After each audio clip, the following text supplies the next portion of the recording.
Baik, Bismillahirrahmanirrahim. Assalamualaikum warahmatullahi wabarakatuh.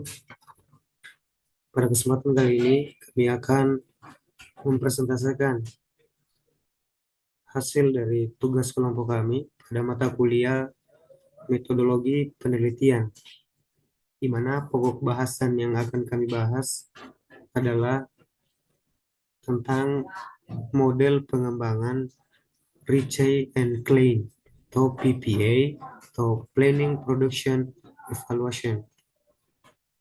Sebelum kami menjelaskan lebih lanjut, terlebih dahulu kami akan memperkenalkan anggota dari kelompok kami.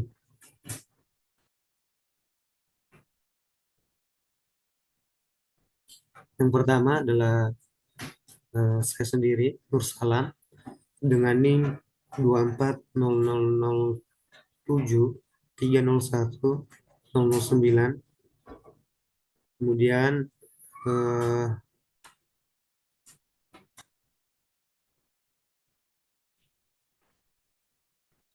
yang kedua adalah Desi Natalia Tompira dengan NIM 24007301013.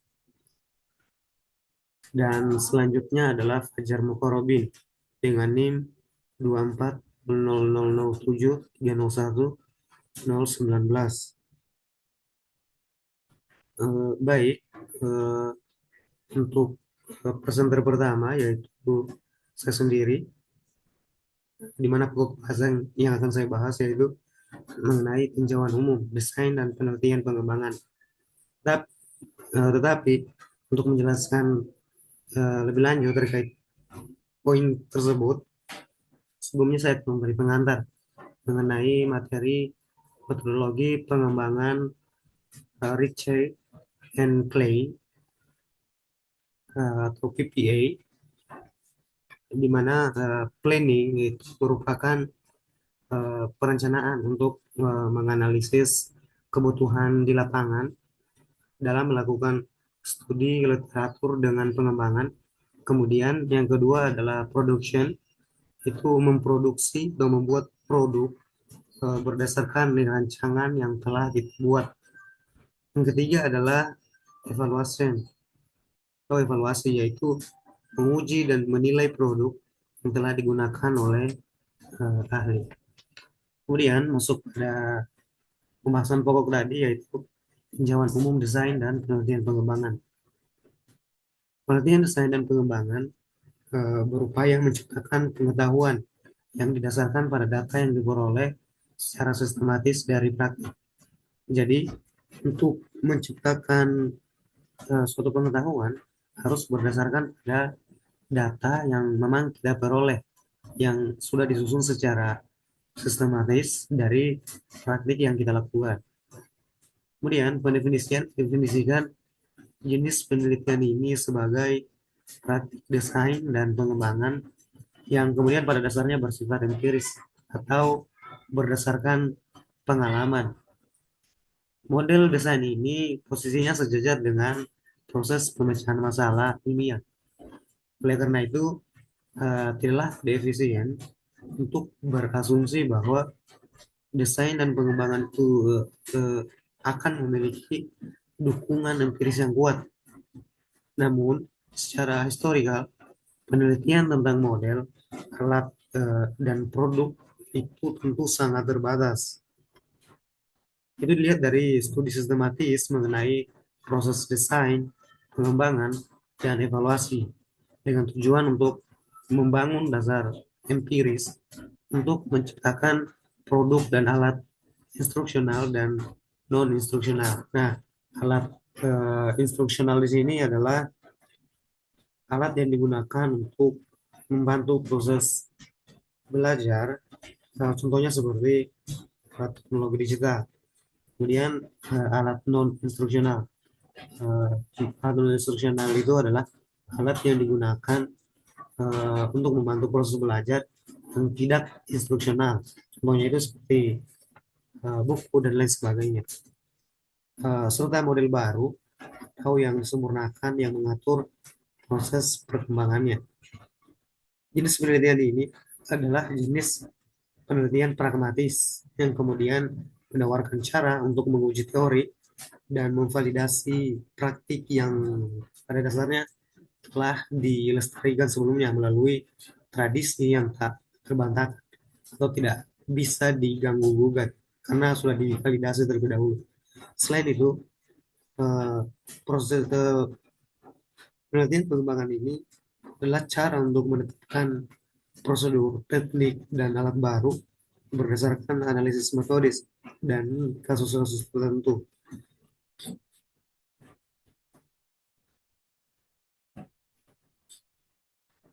Kemudian, desain dan pengembangan produk dan program instruksional ini dianggap oleh banyak orang sebagai inti dari bidang desain dan teknologi instruksional. Kemudian, praktisi di bidang ini biasanya mengikuti model dan prosedur sistematis yang mapan untuk merancang dan mengembangkan intervensi instruksional dan non-instruksional. Jadi, pendekatan ini dianjurkan atau telah digunakan dalam berbagai lingkungan pendidikan dan juga pelatihan.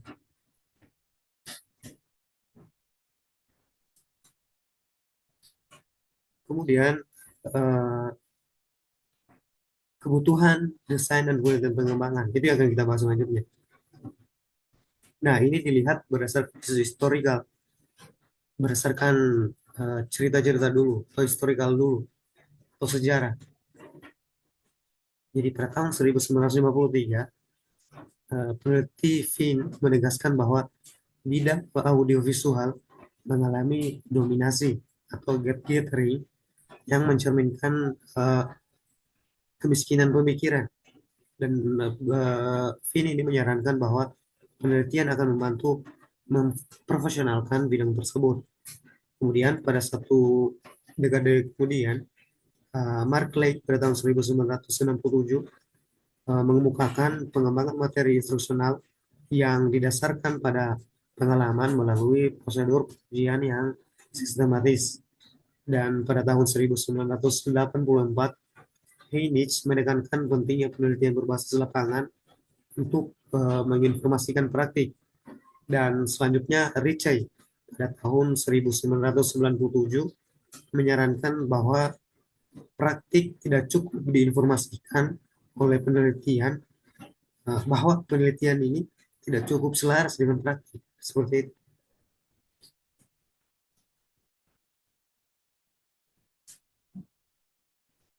Kemudian pembahasan mengenai desain penelitian pengembangan sebagai ilmu.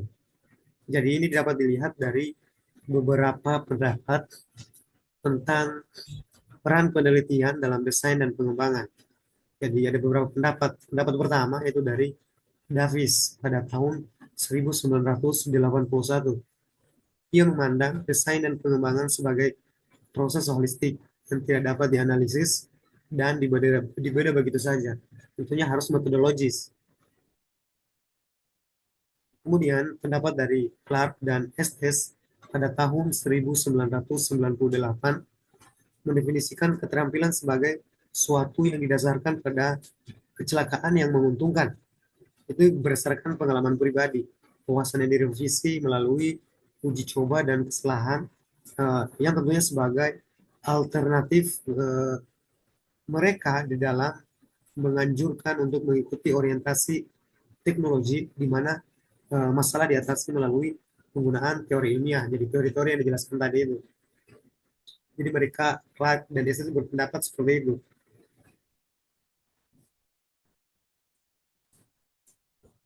Kemudian uh, basis pengetahuan, desain dan pengembangan dan fondasinya. Nah, basis pengetahuan desain dan pengembangan memiliki 6 komponen utama, di mana 6 komponen itu terdiri atas yang pertama itu peserta didik dan cara mereka belajar. Kemudian yang kedua, konteks tempat terjadinya pembelajaran dan kinerja. Yang ketiga, sifat konten dan cara pengurutannya. Kemudian yang keempat, strategi dan aktivitas instruksional yang digunakan. Yang kelima, media dan sistem penyampaian yang digunakan. Dan kemudian yang terakhir adalah perencanaan itu sendiri dan proses yang mereka gunakan. Mereka ini yang dimaksud adalah peneliti. Kemudian ada tiga garis utama penelitian dan teori yang memiliki pengaruh paling besar pada basis pengetahuan desain dan pengembangan. Ketiga teori itu diantaranya adalah teori dan penelitian psikologi dan pembelajaran, kemudian teori instruksional dan penelitian belajar mengajar, dan teori komunikasi, penelitian desain pesan. Kemudian teori dan penelitian psikologi serta pembelajaran menyediakan fondasi dominan bagi pengetahuan dan praktik yang berkaitan dengan tiga hal. Pertama, pembelajaran dan proses pembelajaran. Yang kedua, konteks pembelajaran dan transfer. Yang ketiga adalah strategi pengajaran. Kemudian selanjutnya adalah teori instruksional dan penelitian belajar mengajar juga menyediakan dasar bagi pengetahuan dan praktik yang berkaitan dengan tiga hal pula. Yang pertama, struktur dan urutan konten. Yang kedua adalah strategi instruksional. Dan yang ketiga adalah media dan sistem penyampaian.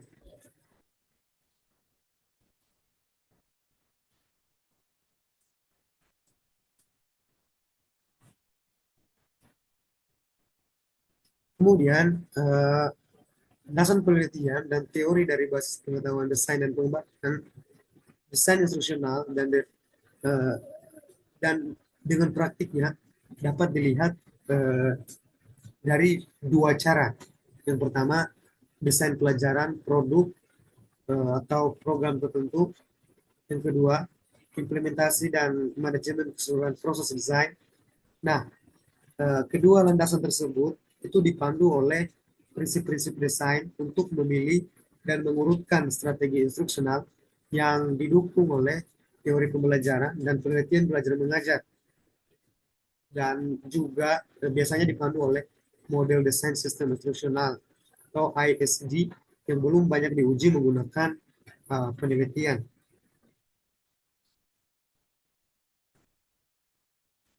Selanjutnya adalah pembahasan mengenai penelitian desain dan pengembangan serta kemajuan di bidang ini.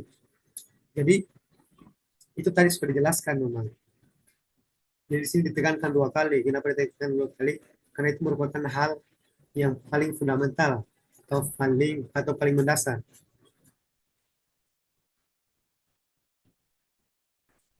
Nah, selanjutnya adalah uh, ruang lingkup desain dan penelitian pengembangan.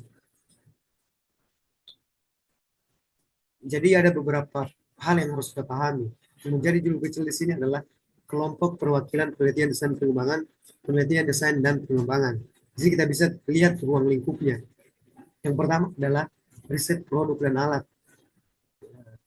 di mana di dalamnya riset produk dan alat ini ada proyek desain dan pengembangan komprehensif. Nah, di dalamnya itu ada produk dan program pembelajaran, kemudian produk dan program non instruksi. Kemudian ada tahapan proyek tertentu. Di dalam tahapan proyek tertentu ini ada beberapa poin, yaitu analisa, desain, perkembangan, dan evaluasi. Kemudian ada juga alat desain dan pengembangan. Nah, di alat desain dan pengembangan ini juga ada beberapa poin. Yang pertama, pengembangan alat. Yang kedua, penggunaan alat. Kemudian ada juga penelitian model. Eh, Pengembangan model itu ada juga beberapa poin. Yang pertama adalah pengembangan model yang komprehensif atau yang luas. Kemudian yang kedua adalah pengembangan proses komponen model. Kemudian ada pada poin validasi model. Nah, di validasi model juga ini ada beberapa poin, itu validasi internal komponen model dan validasi eksternal dampak model. Kemudian masuk pada model penggunaan. Nah, di model penggunaan ini ada juga beberapa poin. Yang pertama, studi kondisi yang mempengaruhi penggunaan model. Kemudian yang kedua, penelitian pengambilan keputusan desainer. Yang ketiga adalah penelitian keahlian dan karakteristik desainer.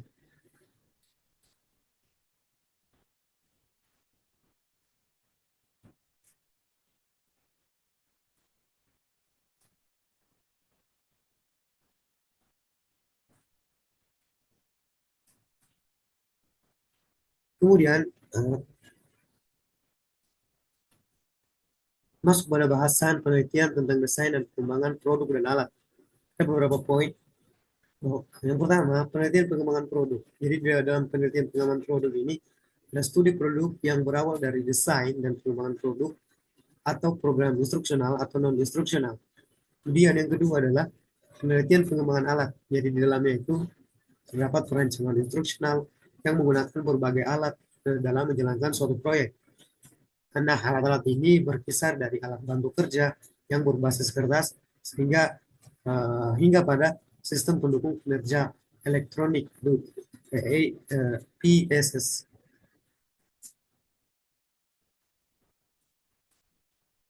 Kemudian masuk pada bahasan penelitian tentang model desain dan pengembangan. Jadi berangkat dari definisi penelitian model, di mana penelitian model merupakan penelitian desain dan pengembangan yang paling umum digunakan. Jadi tujuan utama penelitian model ini adalah menghasilkan pengetahuan baru. Jadi seringkali dalam bentuk model desain atau pengembangan yang baru atau yang baru disempurnakan.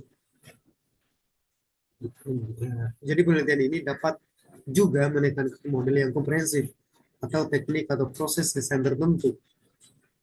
Dan biasanya juga penelitian model ini eh, meneliti desain dan pengembangan sebagaimana yang diperhatikan di tempat kerja. Di tempat kerja ini artinya di tempat penelitian. Jadi ada beberapa poin yang harus kita pahami. Poin pertama, penelitian pengembangan model. Jadi salah satu jenis penelitian desain dan pengembangan menghasilkan pengembangan model baru atau yang disempurnakan untuk membantu proses ID. Kemudian yang kedua, validasi model ID adalah proses empiris yang menunjukkan efektivitas penggunaan model di tempat kerja. Kemudian yang ketiga adalah penelitian penggunaan model. Jadi beberapa penelitian dapat menjadi contoh fokus penggunaan model ini. Salah satu penelitian yang dilakukan oleh Raytech 2000, dia melakukan pemeriksaan ekstensif terhadap dua proyek desain yang menggunakan prosedur pembuatan prototipe cepat dalam upaya untuk menentukan faktor kontekstual yang mempengaruhi keberhasilan suatu proyek.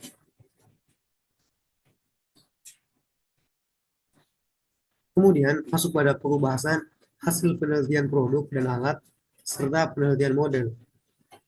Jadi di sini dilihat poin awalnya adalah bahwa hasil yang berbeda-beda dari penelitian desain dan pengembangan desain dan pengembangan. Kita lihat hasilnya yang berbeda-beda dari penelitian desain dan pengembangan ini. Jadi poin pertama yang harus dilihat adalah riset produk dan alat. Jadi dalam riset produk dan alat ini eh, tekanannya studi desain produk dan alat tertentu dan proyek pembangunan. Kemudian hasilnya adalah pelajaran yang didapat dari pengembangan spesifik produk dan menganalisis kondisi yang memfasilitasi penggunaannya. Kemudian konteks spesifik kesimpulannya adalah berupa kesimpulan. Kemudian poin kedua adalah penelitian model. Nah, tekanannya adalah studi pengembangan, validasi atau penggunaan model. Hasilnya adalah prosedur desain dan pengembangan eh, atau pengembangan baru atau model dan kondisi yang menggunakan penggunaannya. Kemudian konteks spesifik kesimpulannya itu digeneralisasi atau proses pelaksanaannya. Kemudian masuk pada poin peran unik penelitian desain dan pengembangan. Jadi penelitian desain dan pengembangan, baik itu penelitian produk dan alat maupun penelitian modul mencakup berbagai macam isu desain dan pengembangan. Nah, penelitian ini mencakup semua fase proses desain dan pengembangan, berbagai lingkungan pendidikan dan pelatihan, tempat desainer bekerja, dan mencakup semua filosofi dan orientasi desain. Kemudian, penelitian desain dan pengembangan juga berada dalam posisi untuk secara langsung mempengaruhi pekerjaan praktisi, terutama karena kecenderungan para peneliti ini untuk menempatkan studi mereka di dalam lingkungan kerja alami dan untuk mengatasi masalah-masalah mendesak di tempat kerja atau di tempat kita meneliti.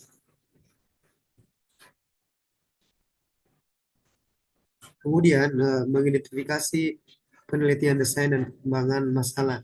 Jadi ada tiga area yang perlu menjadi sumber masalah dalam penelitian desain dan pengembangan. Yang pertama, pengaturan tempat kerja dan proyek yang sesungguhnya. Kemudian yang kedua adalah teknologi, terutama contoh yang lebih baru dan lebih inovatif. Kemudian stimulan paling tradisional untuk penelitian baru. Pertanyaan teoritis yang dipicu oleh literatur penelitian dan pengembangan eh, terkini atau yang baru-baru. Kemudian menentukan parameter penelitian. Jadi dalam menentukan parameter penelitian ini ada beberapa parameter-parameter yang harus kita pahami. Pertama adalah keputusan parameter umum. Jadi, seseorang harus membuat beberapa keputusan standar ketika menentukan parameter dari setiap studi, desain, dan pengembangan. Kemudian, yang kedua adalah parameter penelitian tentang desain dan pengembangan produk dan alat. Jadi, banyak penelitian desain dan pengembangan dilakukan selama perancangan suatu produk atau alat. Jadi, saat menetapkan parameter penelitian ini, tentu harus butuh kinerja yang luar biasa. Kemudian yang ketiga adalah parameter penelitian pada model desain dan pengembangan. Jadi penelitian dapat melibatkan penyusunan dan validasi model dan proses desain yang unik serta mengidentifikasi kondisi yang memfasilitasi keberhasilan penggunaannya.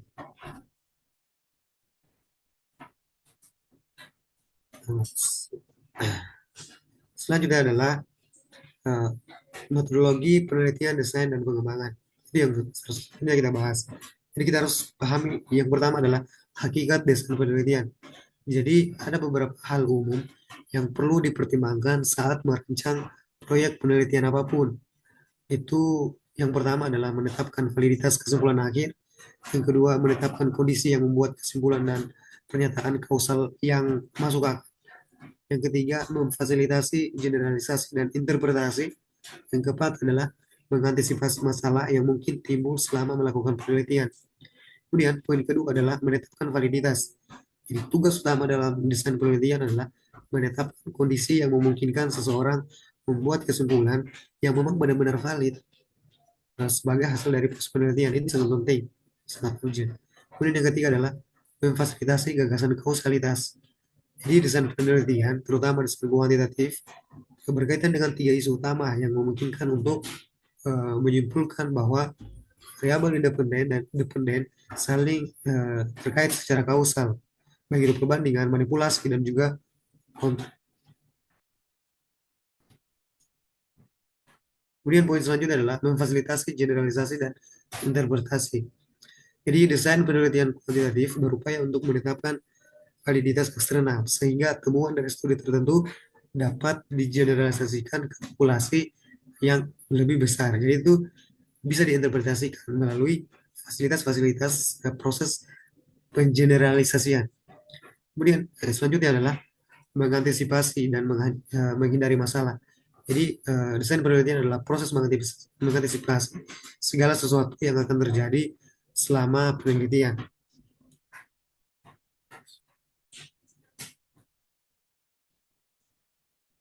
Kemudian ada poin komponen desain penelitian. Biasanya rancangan penelitian yang komprehensif menggunakan keputusan yang telah dibuat. Jadi ada beberapa poin mengenai keputusan tersebut. Yang pertama adalah jenis pengamatan yang akan diperlukan untuk menjawab pertanyaan penelitian atau menguji hipotesis, yaitu pengumpulan data yang diperlukan. Yang kedua adalah strategi yang akan digunakan untuk membuat pengamatan tersebut, yaitu metode penelitian yang akan digunakan. Yang ketiga adalah variabel-variabel yang menjadi pusat penelitian dan variabel-variabel yang harus dikendalikan.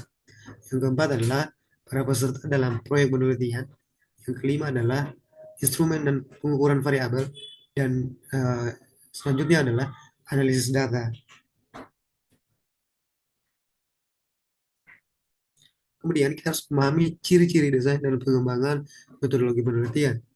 Jadi, penelitian desain dan pengembangan adalah istilah umum untuk studi desain dan pengembangan yang menggunakan sekumpulan besar metode dan strategi tradisional, baik itu kuantitatif maupun kualitatif. Ini berlaku. Kemudian metode yang paling kita pilih dari kedua metode penelitian tersebut. Jadi tentu banyak metode-metode penelitian yang digunakan adalah yang menggunakan desain dan juga pengembangan.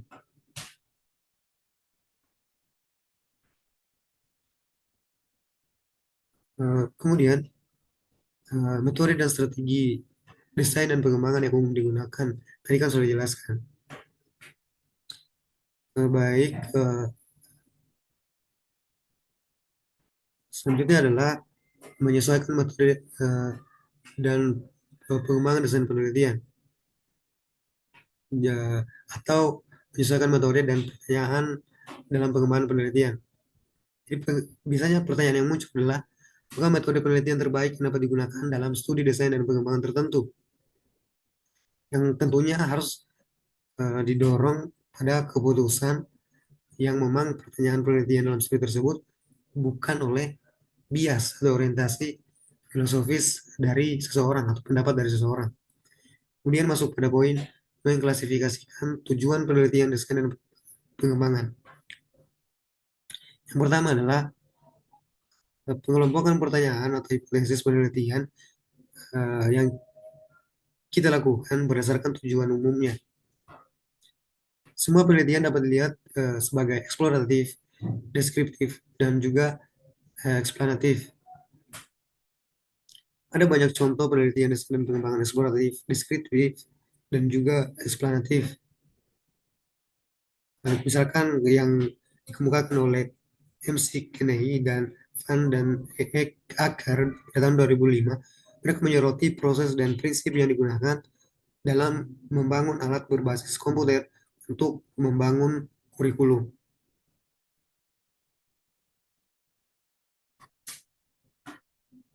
Baik, selanjutnya akan dilanjutkan oleh anggota kelompok saya.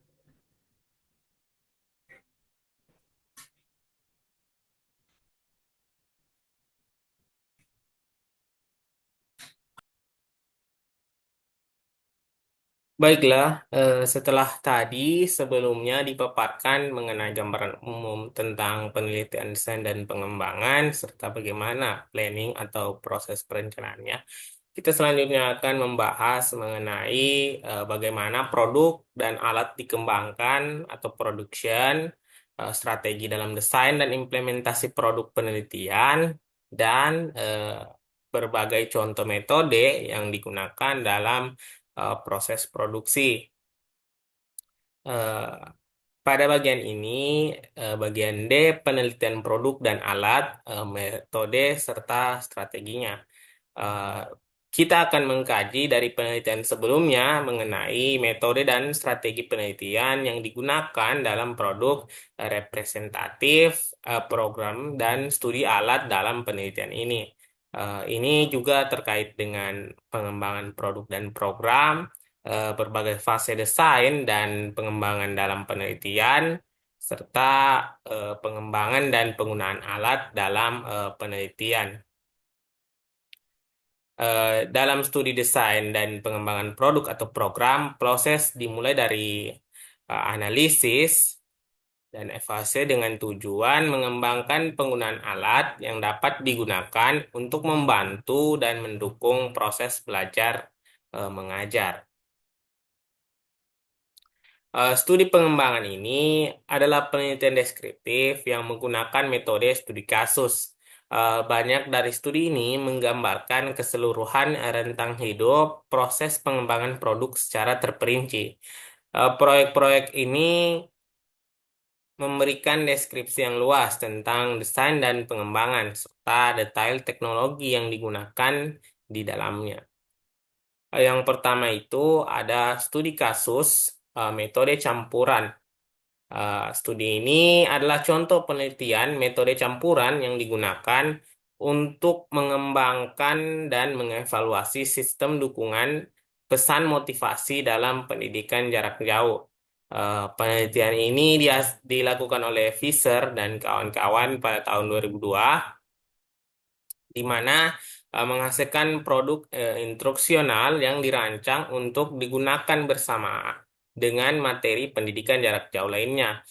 Secara khusus, Fisher dan kawan-kawan merancang dan mengembangkan dan menguji teknik untuk membuat pesan motivasi yang dimaksudkan untuk mengurangi tingkat putus sekolah dan tidak selesainya program pendidikan jarak jauh.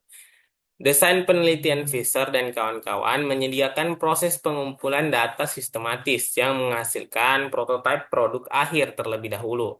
Kemudian, selama penelitian, desain tersebut memungkinkan pengembangan dan peningkatan produk atau pesan motivasi yang berkelanjutan, yang difokuskan pada proses dan menilai validitas, kepraktisan, dan efektivitas produk. Seluruh upaya pengembangan produk ini merupakan proses empiris. Penelitian ini menunjukkan bagaimana metode campuran dapat digunakan untuk mengembangkan dan mengevaluasi produk instruksional secara empiris dengan menilai validitas, kepraktisan, dan efektivitasnya dalam dunia nyata.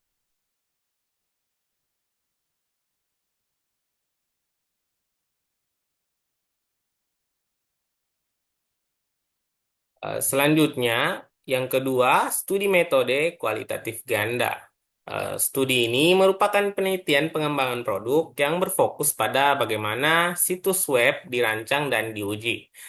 Studi ini dilakukan oleh Corey dan kawan-kawan tahun 1997 berkaitan dengan desain situs web di sebuah universitas baru dengan fokus khusus pada kegunaan situs web sebagai mekanisme perekrutan mahasiswa. Desain penelitian ini merupakan perpaduan antara teknik pengumpulan data dan prosedur desain dan pengembangan itu sendiri. Eh, Corey dan kawan-kawan adalah salah satu contoh studi pengembangan produk yang pada dasarnya bersifat eksploratif.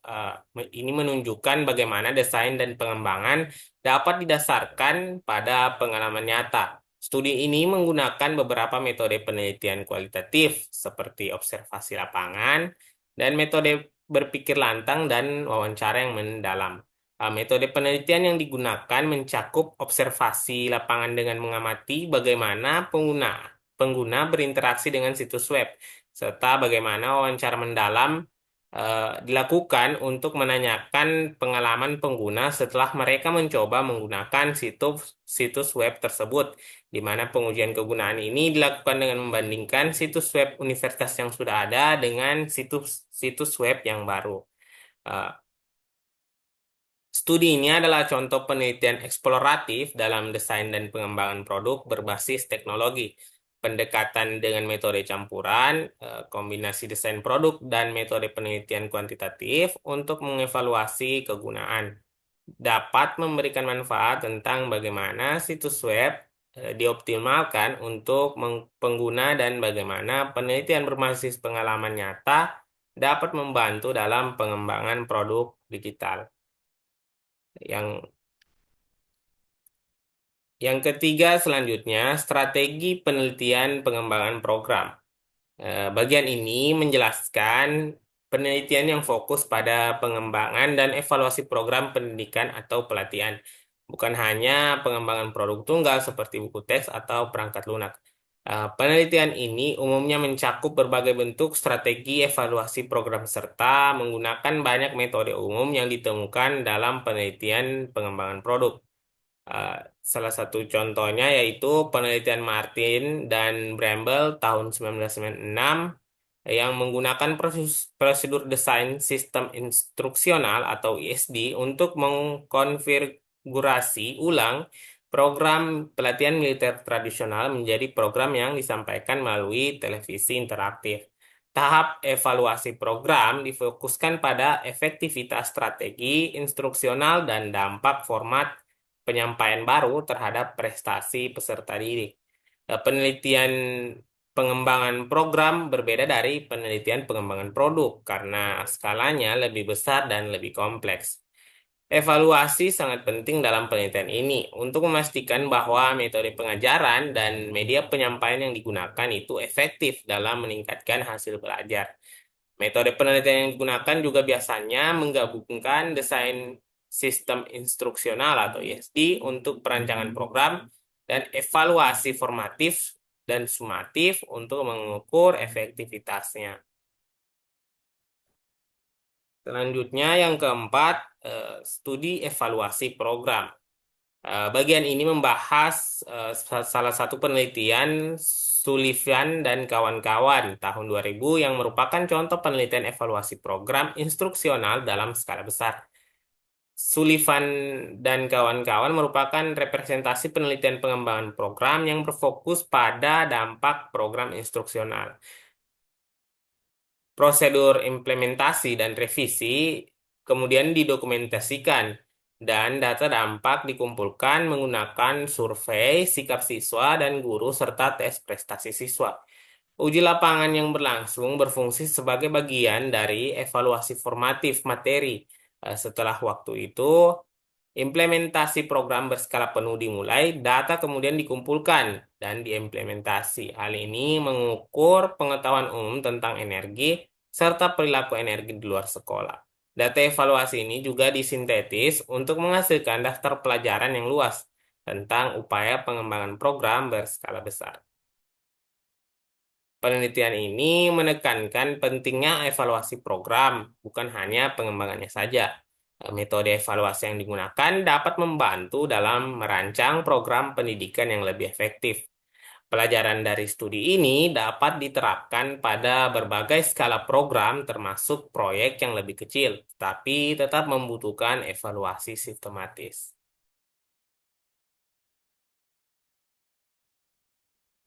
Selanjutnya, bagian kelima yaitu strategi penelitian desain dan pengembangan fase.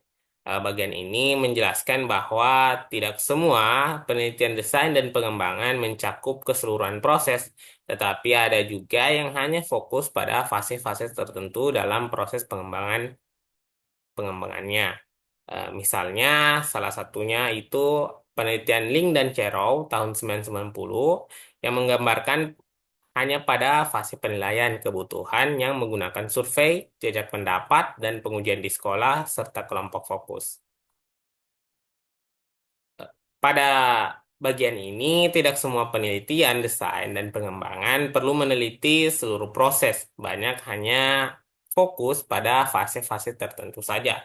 Fase yang sering diteliti pun meliputi penilaian kebutuhan dan evaluasi formatif atau sumatif. Studi yang dipilih Faser dan kawan-kawan memberikan contoh nyata bagaimana penelitian dapat terfokus pada fase satu spesifik. Selanjutnya, yang keenam, studi metode campuran tentang evaluasi formatif. Bagian ini membahas bagaimana penelitian Fisher dan kawan-kawan yang fokus pada evaluasi formatif dalam kursus desain berbasis komputer mengenai sistem keuangan dan pembelian.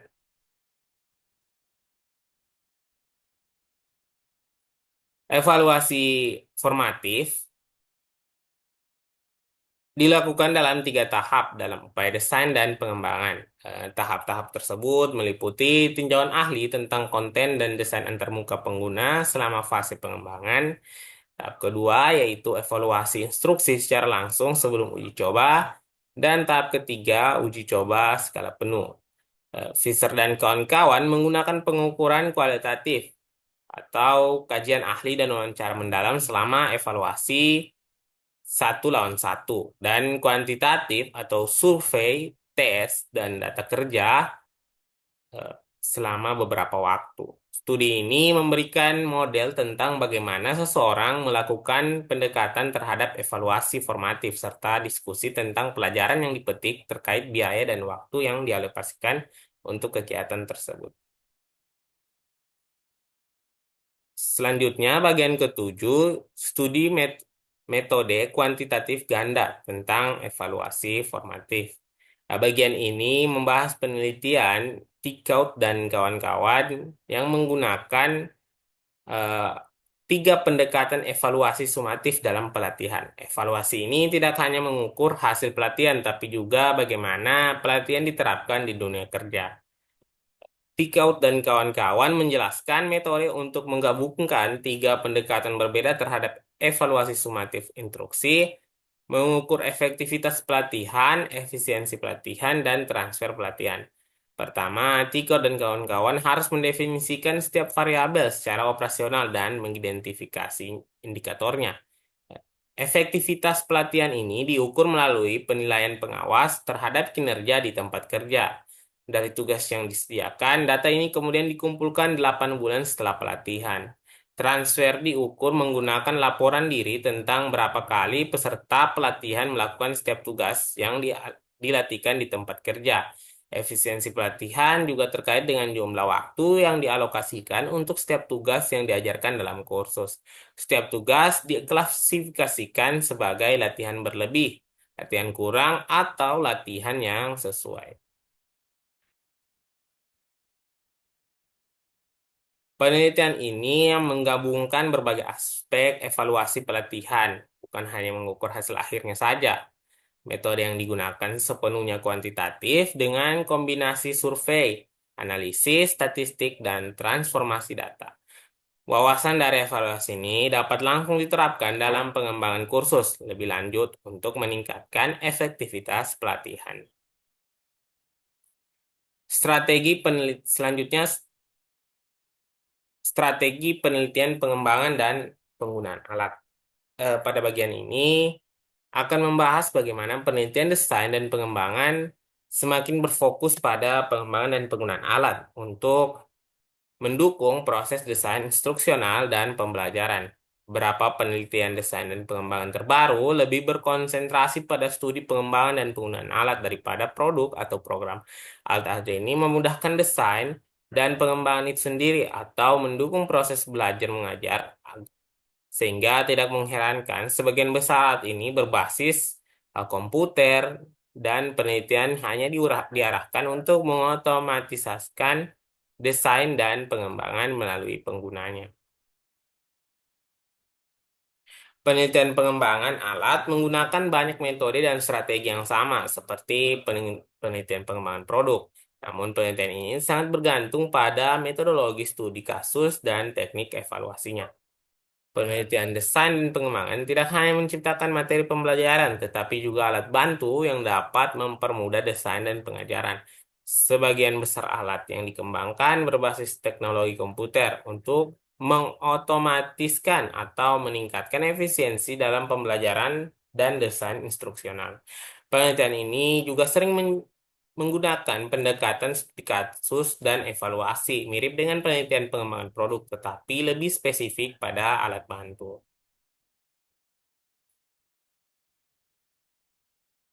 Yang kesembilan itu studi kasus pengembangan alat perwakilan. Nah, di sini eh, penelitian Chow dan Sun 1996 tentang pengembangan Coral, yaitu sebuah sistem pembelajaran berbasis jaringan untuk mendukung komunikasi di antara siswa dalam pembelajaran jarak jauh di Taiwan.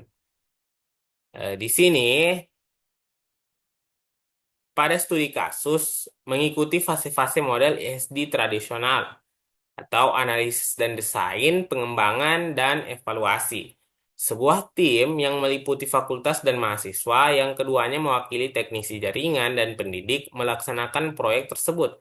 Seperti yang biasa terjadi pada kebanyakan evaluasi formatif, evaluasi ini menghasilkan serangkaian revisi dalam sistem komunikasi, kursus, dan antarmuka. Namun, prosedur ESD yang diikuti dalam kasus ini memungkinkan para desainer untuk menentukan hubungan antara atribut sistem dan perilaku siswa.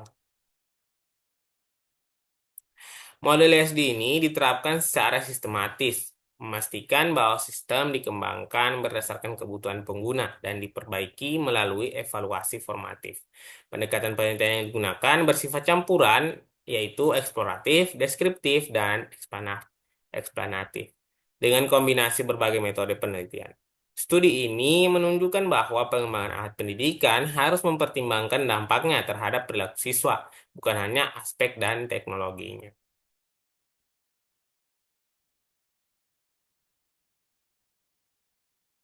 Baiklah, bagian selanjutnya, penelitian model, metode, dan strategi. Eh, Fokus pada bagian ini yaitu evaluasi mengenai model desain dan pengembangan, bagaimana mengukur keberhasilan suatu model dalam penelitian, dan studi kasus evaluasi model dalam desain instruksional. Penelitian ini merupakan bentuk penelitian desain dan pengembangan yang paling umum. Halnya, penelitian produk dan alat, tujuan utamanya adalah untuk menghasilkan pengetahuan baru. Dalam hal pengetahuan tersebut seringkali berupa model desain baru atau yang disempurnakan. Yang pertama, strategi penelitian pengembangan model yang dilakukan oleh Dick pada tahun 1997. Penelitian ini menjelaskan bahwa pembentukan model Dick dan Carroll melibatkan penerapan penelitian untuk menciptakan produk instruksional. Banyak model ID baru dibuat dengan cara yang sama, seperti penelitian Tesmer dan kawan-kawan, yang memvalidasi model penelitian ulang kebutuhan pelatihan. Pelatihan khusus tentang prosedur konstruksi model melibatkan studi Jones dan Ritchie tahun 2000 serta Spector yang mengumpulkan data dari desainer secara langsung. Yang kedua itu ada studi metode kualitatif yang dilakukan oleh Jones dan Ritchie tahun 2000. Penelitian ini menghasilkan model ID, pembuatan prototipe cepat yang direvisi. Model ini menjelaskan tugas-tugas desainer, pemrosesan tugas secara bersamaan, dan keterlibatan pelanggan. Data yang diperoleh dari lingkungan kerja, desain, dan proyek. Ada 2 proyek berkontras yang diikuti. Satu proyek menghasilkan materi berbasis kertas, sedangkan yang lain berbasis elektronik.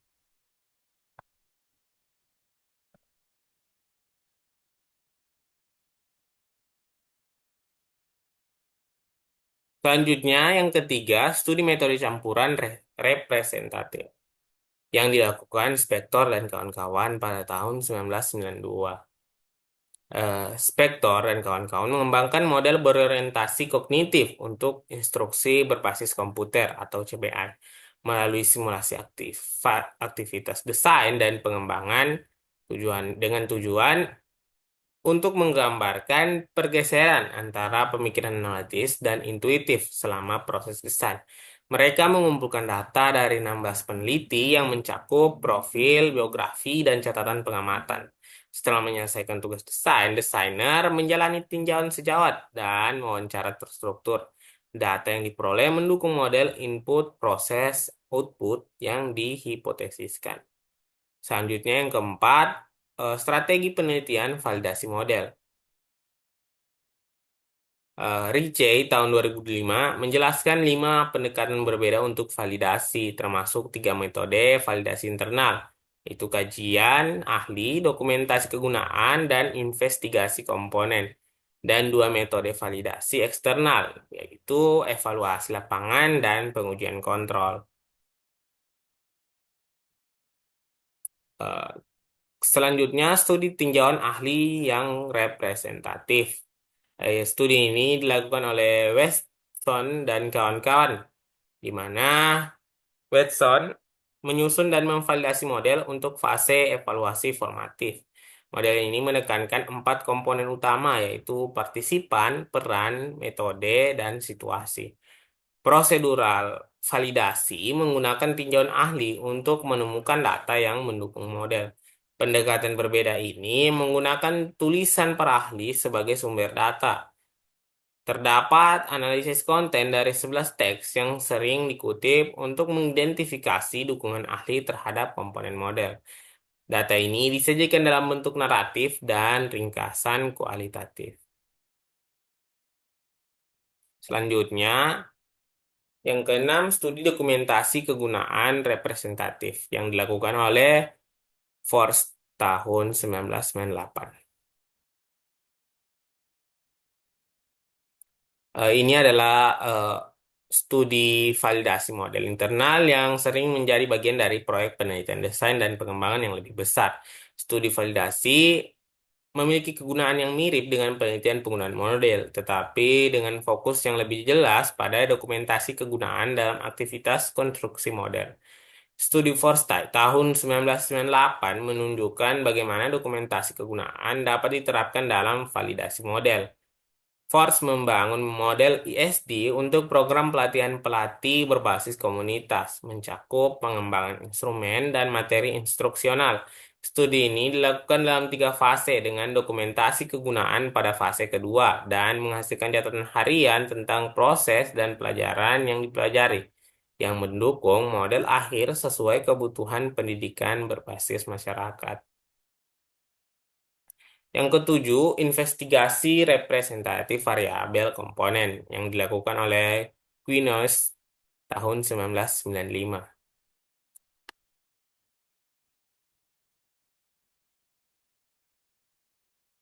Penelitian ini mengidentifikasi variabel penting dan hubungan antar variabel dalam proses belajar mengajar dan harus dibahas dalam model ID. Studi ini menjadi contoh penelitian yang meneliti transfer pelatihan, menghubungkan karakteristik individu, lingkungan transfer, dan kesempatan berprestasi. Partisipannya terdiri dari 118 orang lulusan pelatihan Angkatan Udara AS dan supervisor mereka dengan menggunakan metodologi survei. Selanjutnya yang kedelapan, studi evaluasi lapangan representatif yang dilakukan oleh Taylor dan Ellis tahun 1991. Model desain dan pengembangan dapat divalidasi dengan mempelajari efek produk dan yang dihasilkan dari penggunanya. Taylor dan Ellis mencontohkan penelitian validasi eksternal dengan mengevaluasi pelatihan di kelas, menguji efektivitas model ESD dalam program Angkatan Laut AS. Proses peninjauan terdiri dari klasifikasi tujuan, pencocokan tujuan dengan item tes, dan evaluasi presentasi. Hasil evaluasi juga digunakan untuk memeriksa dan mengubah model dasar yang mendasari desain dan pengembangan. Selanjutnya, yang kesembilan, studi pengujian terkendali. Studi ini adalah bentuk penelitian terkontrol yang dapat menjelaskan hasil. Sebagai contoh, penelitian Tracker tahun 2002 yang membandingkan model Dick dan Carey tahun 96 dengan model ESD yang diperbaiki berdasarkan kecerdasan berganda. Dalam penelitiannya, ia membentuk 2 tim desain dengan 2 desain pemula. Satu tim menggunakan model Dick dan Carey, sedangkan tim lain menggunakan model MI. Dengan kedua tim diminta merancang kursus pembentukan tim berbasis kelas dalam waktu 2 jam. Keduanya menerima bahan yang sama terkait organisasi dan model ISD, kemudian dianalisis. Setiap tim merumuskan tujuan kinerja sesuai model yang digunakan. Program yang dihasilkan kemudian diimplementasikan dan dievaluasi melalui catatan, post-test, dan survei. Kemudian selanjutnya strategi penelitian penggunaan model. Penelitian desain dan pengembangan yang fokus pada penggunaan model dibagi menjadi eksploratif dan deskriptif. Penelitian eksploratif mengamati ID dalam konteks alami, sementara deskriptif meneliti model tertentu. Ketiga, garis utama penelitian mencakup kondisi penggunaan model, pengambilan keputusan desainer, dan keahlian desainer. Semua cenderung kualitatif. Selanjutnya, yang ke-11 itu studi keahlian dengan strategi berpikir keras yang dilakukan oleh Le Maistre tahun 1998. Studi ini adalah studi yang membahas keahlian dan tradisi dari penelitian Rowland tahun 1992 yang membandingkan desainer, ahli, dan pemula. Studi ini berfokus pada materi pembelajaran mandiri 6 halaman untuk mahasiswa non-kimia. Data evaluasi dikumpulkan dari ahli materi pelajaran dan peserta didik yang menjadi sasaran. Siswa menjalani tes awal dengan mengerjakan materi dan kemudian tes akhir dengan komentar yang direkam dalam bentuk audio. Penelitian ini juga termasuk wawancara terstruktur, transkripsi, dan analisis data untuk mengidentifikasi perbedaan antara desainer ahli dan desainer yang kurang berpengalaman. Selanjutnya, studi pengambilan keputusan dengan wawancara yang dilakukan oleh Fisher dan kawan-kawan tahun 2000. Wawancara mendalam adalah cara bagi peneliti untuk mengeksplorasi proses desain dan pengembangan. Penelitian oleh Fisher dan kawan-kawan tahun 2004 melibatkan 24 desainer dengan latar belakang yang berbeda, baik berpengalaman maupun tidak. Penelitian ini terdiri dari dua tahap. Pada tahap pertama, 12 desainer diwawancarai selama 1,5 jam mengenai latar belakang, strategi dalam proyek terbaru, serta alasan di balik tindakan mereka.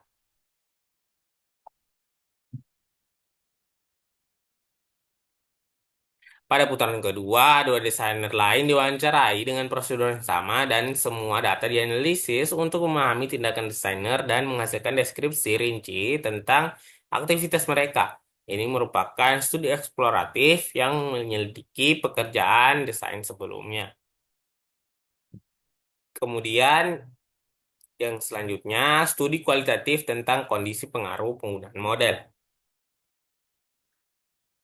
Penelitian penggunaan model adalah mengeksplorasi kondisi seputar penggunaan model menggunakan berbagai metode. Eh, Data dikumpulkan dari wawancara terstruktur dengan anggota tim dan tinjauan dokumen terkait. Analisis data juga dilakukan untuk mengidentifikasi strategi dan kondisi yang meningkatkan atau menghambat penggunaan model desain yang ditargetkan.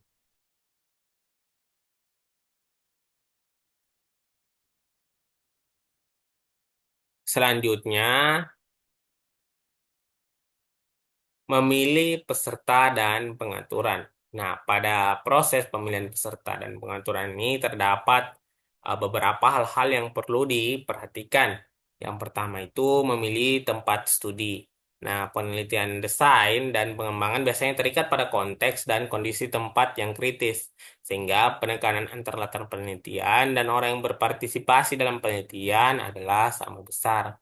Yang kedua, jenis-jenis pengaturan dan karakteristiknya, di mana lingkungan pendidikan dan pelatihan saat ini berlangsung luas dan terus berkembang. Pandangan tradisional tentang pendidikan yang hanya berupa kursus di sekolah dan perguruan tinggi sudah ketinggalan zaman.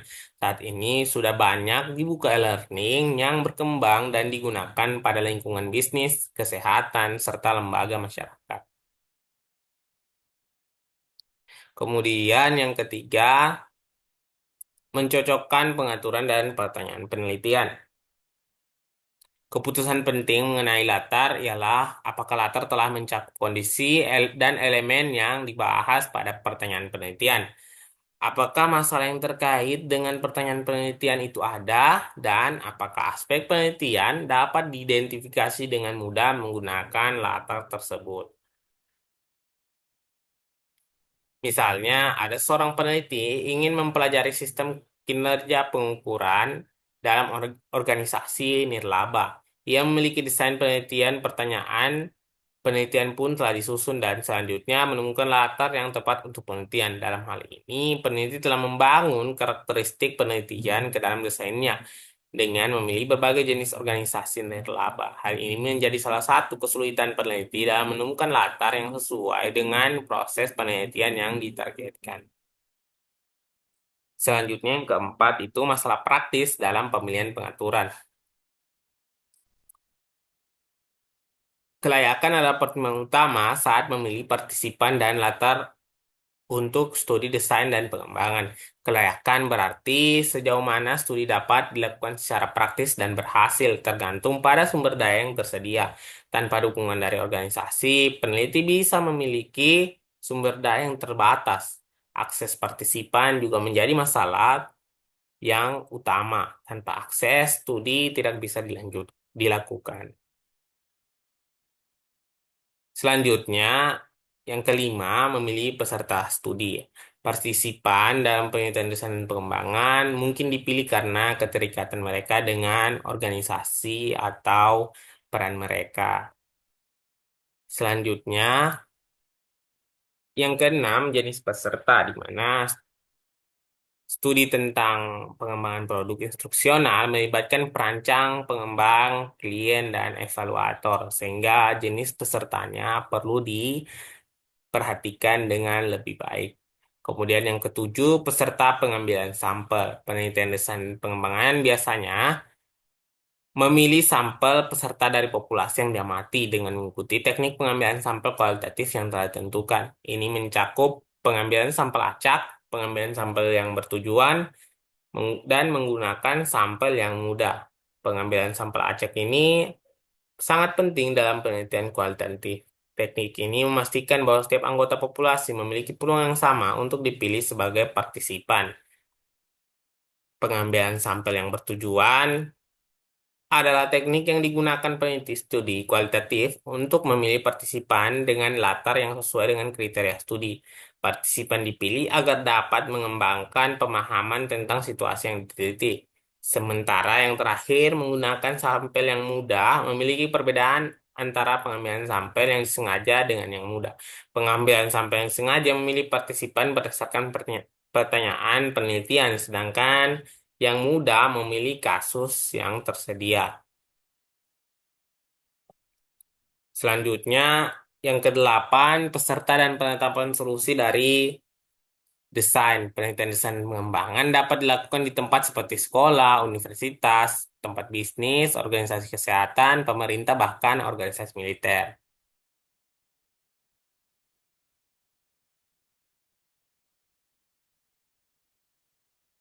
Data dapat dikumpulkan dari berbagai partisipan, termasuk desainer, pengembang, dan peserta didik.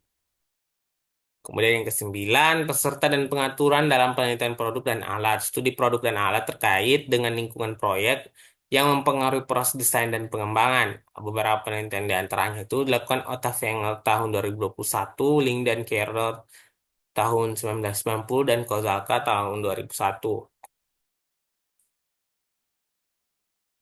Selanjutnya, partisipan dan pengaturan dalam penelitian model. Beberapa contoh partisipan ini digunakan dalam beberapa penelitian berikut, seperti penelitian Beckham dan penelitian Fox dan Klein tahun 2003, penelitian Carlin tahun 1998, penelitian Tickle dan kawan-kawan, dan penelitian Karl-Kellman.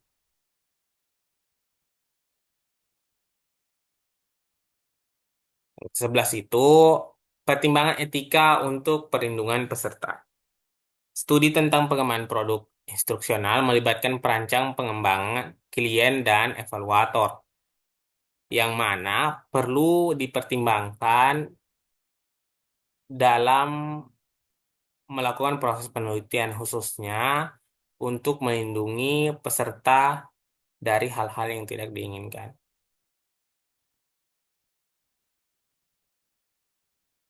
Yang ke-12 itu mendapatkan persetujuan untuk melakukan penelitian, di mana persetujuan diperlukan dari organisasi tempat penelitian dilakukan atau partisipan dan wali peserta didik.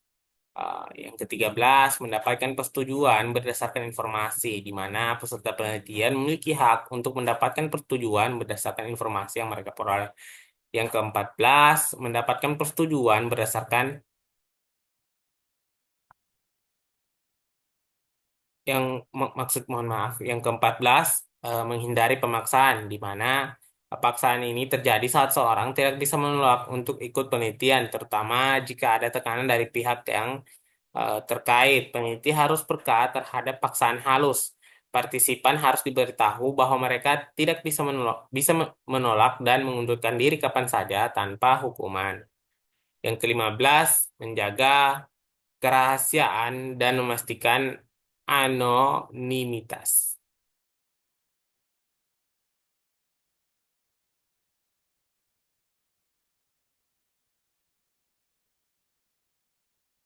Baiklah, itu saja pemaparan materi dari saya.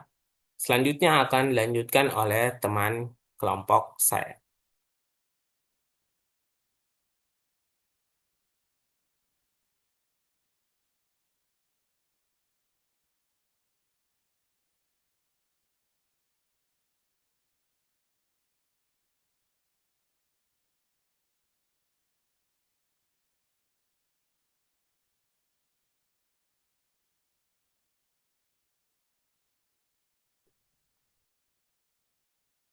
Baik, terima kasih buat kesempatan yang diberikan. Saya akan melanjutkan presentasi dari teman-teman saya, yaitu pengumpulan data dalam desain dan pengembangan riset. Data yang penelitian, desain, dan pengembangan kritis. Data yang dikumpulkan peneliti bergantung pada sifat pertanyaan dan hipotesis penelitian. Namun, dalam penelitian desain dan pengembangan, pertanyaan dan hipotesis seringkali memiliki variasi unik yang membuat jenis data tertentu lebih relevan daripada jenis penelitian lainnya. Di sini, kita akan memeriksa data tersebut karena berkaitan dengan deskripsi komponen proyek utama, konteks desain, pengembangan dan implementasi, proyek yang sedang berlangsung, dan yang terakhir tentang evaluasi produk.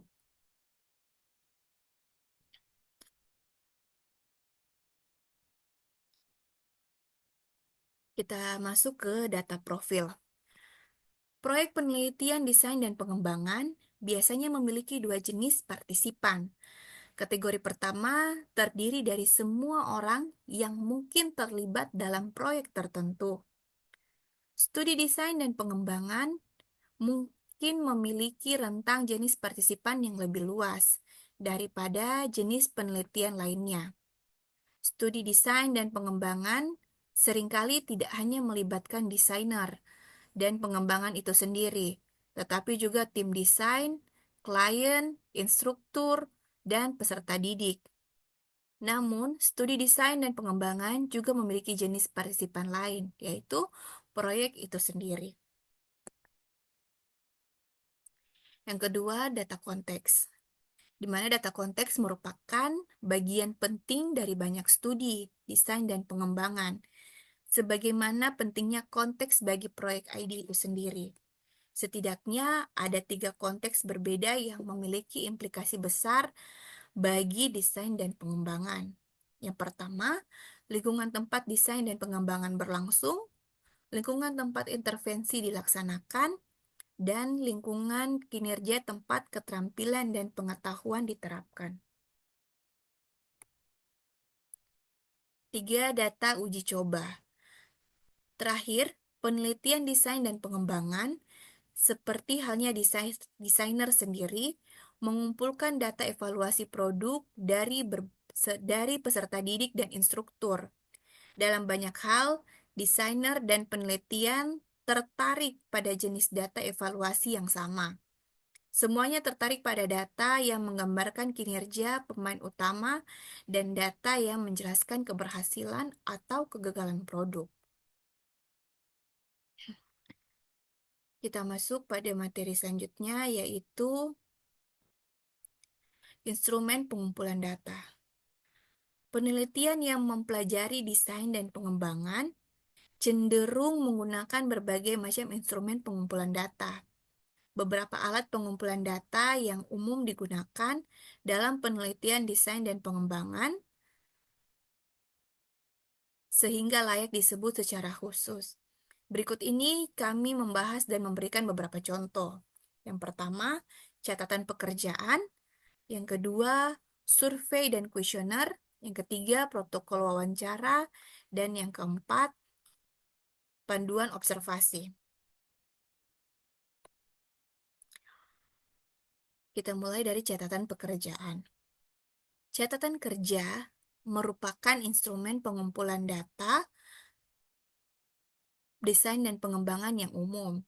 Catatan kerja dapat digunakan untuk mengumpulkan data yang berkaitan dengan proyek saat ini atau sebelumnya. Meskipun catatan kerja paling sering digunakan untuk proyek yang sebenarnya sedang berlangsung.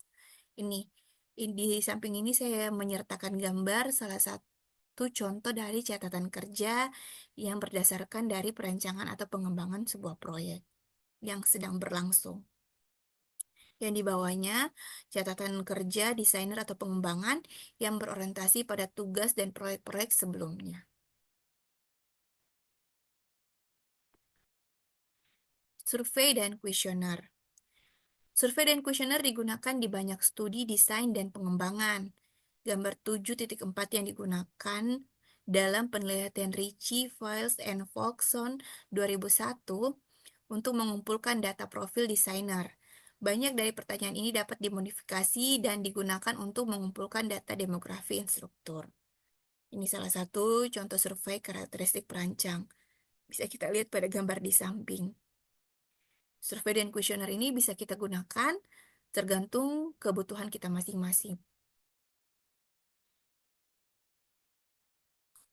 Tugasnya pada dasarnya adalah menggunakan instrumen terstruktur untuk mensurvei dokumen untuk mengumpulkan data yang berkaitan dengan topik seperti karakteristik produk, bukti tugas desain telah selesai, bukti keputusan desain dan pengembangan yang dibuat, perilaku di tempat kerja terkait dengan instruktur atau intervensi.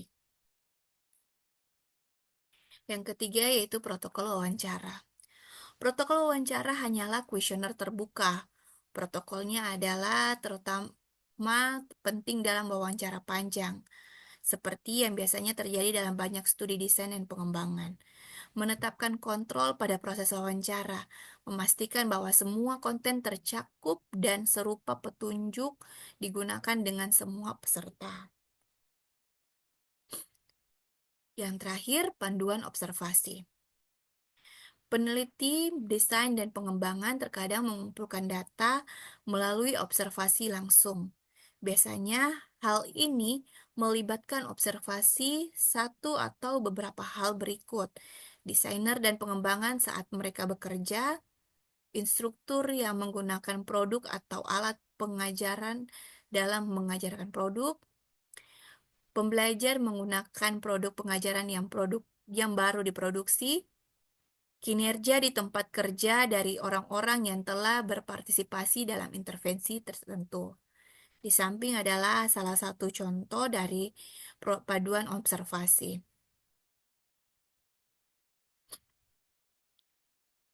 Yang kedua, strategi pengumpulan data berbasis teknologi.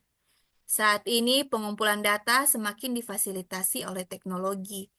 Komputer tidak lagi sekedar alat analisis data. Kini komputer menciptakan kemungkinan untuk mengumpulkan data, waktu, dan data kegunaan produk yang akurat. Komputer menyediakan peluang untuk menangkap dan menyimpan data pekerjaan desainer. Komputer menyediakan cara untuk mengumpulkan data survei dengan cepat dan hemat biaya. Kita akan membahas yang pertama tentang pengumpulan data berbasis web. Survei berbasis web dengan cepat menjadi norma di banyak bidang penelitian. Ada berbagai macam perangkat lunak berbiaya rendah dan memformat instrumen survei untuk pengiriman melalui internet. Dengan demikian, sampel peserta dari berbagai wilayah geografis dan berbagai lingkungan kerja dapat ditangani dengan mudah jika populasi ini dapat dengan mudah terhubung ke internet. Meskipun demikian, ada beberapa masalah yang terkait dengan pengumpulan data berbasis web, termasuk desain instrumennya, perekrutan dan pengambilan sampel, tingkat responnya. Bagian B, pengumpulan data berbasis perangkat lunak. Penelitian desain dan pengembangan bergantung pada kemampuan program perangkat lunak untuk mengumpulkan data pengguna, peserta menjalankan fungsi utamanya. Kemampuan ini terbukti sangat berharga untuk mempelajari semua jenis perilaku pengguna, baik pengguna tersebut adalah desainer, pengembangan, atau pelajar. Jenis data apa yang dapat dikumpulkan dengan perangkat lunak canggih yang sebelumnya tidak dapat diakses oleh peneliti? Program baru ini mampu membuat rekam digital dari pengalaman pengguna. Dalam hal itu, kita harus memastikan integritas data yang kita peroleh. Yang pertama, caranya yaitu melalui triangulasi data. Teknik ini umumnya digunakan dalam penelitian desain dan pengembangan. Triangulasi data sangat penting dalam studi desain dan pengembangan yang didasarkan pada ingatan peserta tentang proyek yang telah diselesaikan. Nah, dalam kasus ini, ingatan harus didukung oleh peserta lain atau dengan tinjauan data yang ada. Oleh karena itu, dalam studi retrospektif apapun, peneliti harus secara sengaja mengumpulkan data dari berbagai sumber yang berkaitan dengan setiap aspek utama studi. Tanpa ini, kumpulan data dapat menjadi bias dan temuan selanjutnya terbuka untuk dipertanyakan. Yang kedua yaitu laporan diri. Selain efek dari cacat ingatan, kumpulan data dapat menjadi bias karena ketergantungan pada laporan diri. Data yang dilaporkan sendiri dapat mengambil atau secara kasarnya ada dua bentuk, laporan persepsi dan sikap seseorang dan laporan kejadian masa lalu. Data semacam itu tidak jarang ditemukan dalam penelitian desain dan pengembangan. Data yang menggambarkan kinerja di tempat kerja sering dilaporkan sendiri, karena manajemen dan serikat pekerja keberatan dengan pengamat luar yang mencatat kinerja mereka. Catatan prestasi masa lalu dilaporkan sendiri karena berkas pendidikan dianggap pribadi dan tidak dapat diberikan kepada peneliti.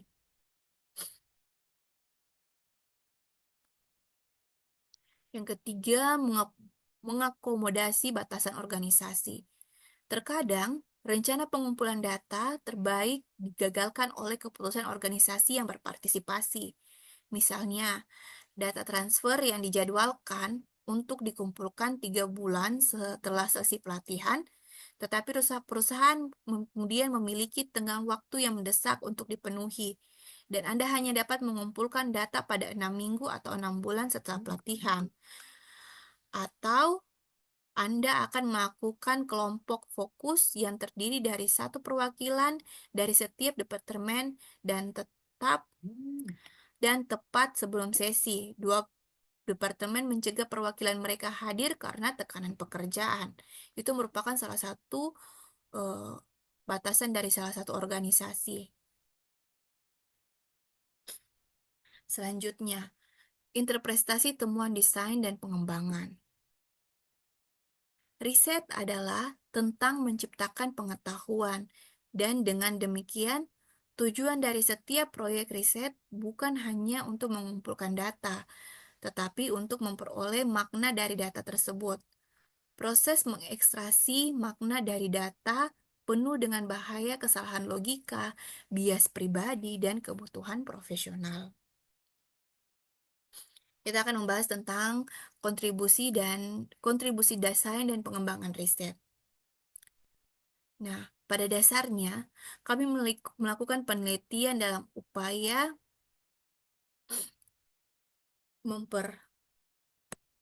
memperluas basis pengetahuan bidang ini, yang pada gilirannya akan berdampak pada praktik. Ini bukan proses yang sederhana, tetapi idealnya melibatkan kesadaran akan literatur terkini bidang ini, memiliki wawasan tentang tuntutan tempat kerja, dan memiliki pandangan ke depan untuk membayangkan penelitian baru yang akan memfasilitasi kemajuan disiplin dan profesional.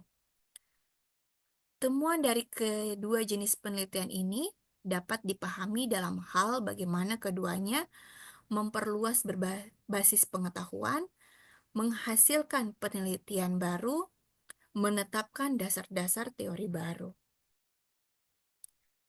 Kemudian, tujuan utama penelitian adalah konstruksi teori. Penelitian yang baik menghasilkan lebih dari sekedar penyebaran fakta. Penelitian harus mengarah pada pengembangan teori berbasis empiris yang dapat digunakan oleh praktisi dan ahli teori. Penelitian desain dan pengembangan tidak berbeda. Pemahaman yang menyeluruh tentang temuan desain dan pengembangan harus mencakup apresiasi terhadap perannya dalam pengembangan teori baru, atau kesadaran tentang bagaimana temuan tersebut mendukung atau membantah teori yang telah ada. Bagian B menafsirkan hasil penelitian produk dan alat. Kesimpulan yang muncul dari penelitian dapat memiliki banyak bentuk. Misalnya, Kesimpulan tersebut dapat berupa sintesis data deskriptif. Kesimpulan tersebut dapat berubah prinsip yang dikonfirmasi oleh analisis statistik yang digeneralisasikan ke populasi yang lebih besar. Kesimpulan tersebut dapat berupa penentuan sebab akibat. Kesimpulan tersebut dapat berupa tema atau pola yang muncul di berbagai kasus. Atau kesimpulan tersebut dapat berupa pelajaran yang telah dipelajari dari proyek-proyek tertentu, sebagaimana karakteristik studi produk dan alat. Pelajaran yang dipetik tentang desain dan pengembangan, serta produk dan alat proses ketika penelitian membahas produk dan proses perancangan alat, mereka pada dasarnya berkepentingan dengan proses mana yang terkait untuk digunakan dan kondisi apa yang memfasilitasi penggunaannya secara efisien dan efektif. Kepentingan ini meskipun sederhana di permukaan, melibatkan berbagai faktor kompleks yang berkaitan dengan hal-hal seperti seluk-beluk produk akhir, kompleksitas ruang lingkup dan sumber daya proyek desain dan pengembangan, cara penggunaan produk yang dimaksudkan, kemampuan dan latar belakang desainer, pengembangan, dan penggunaan produk.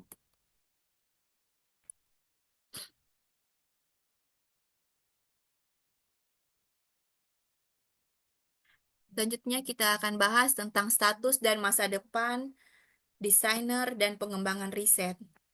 Perluasan penelitian desain dan pengembangan. Penelitian desain dan pengembangan, seperti yang telah kita bahas di sini, sedang berkembang. Semakin banyak orang yang menangani masalah desain dari perspektif penelitian ini, model-model baru sedang dirancang dan divalidasi. Produk dan program baru sedang dipelajari secara empiris. Selain itu, peneliti lain menggunakan pendekatan alternatif terhadap pendekatan yang dibahas di sini untuk mengatasi banyak masalah yang sama. Semua upaya penelitian ini menyoroti pentingnya memasukkan desain dan pengembangan dalam proses penelitian.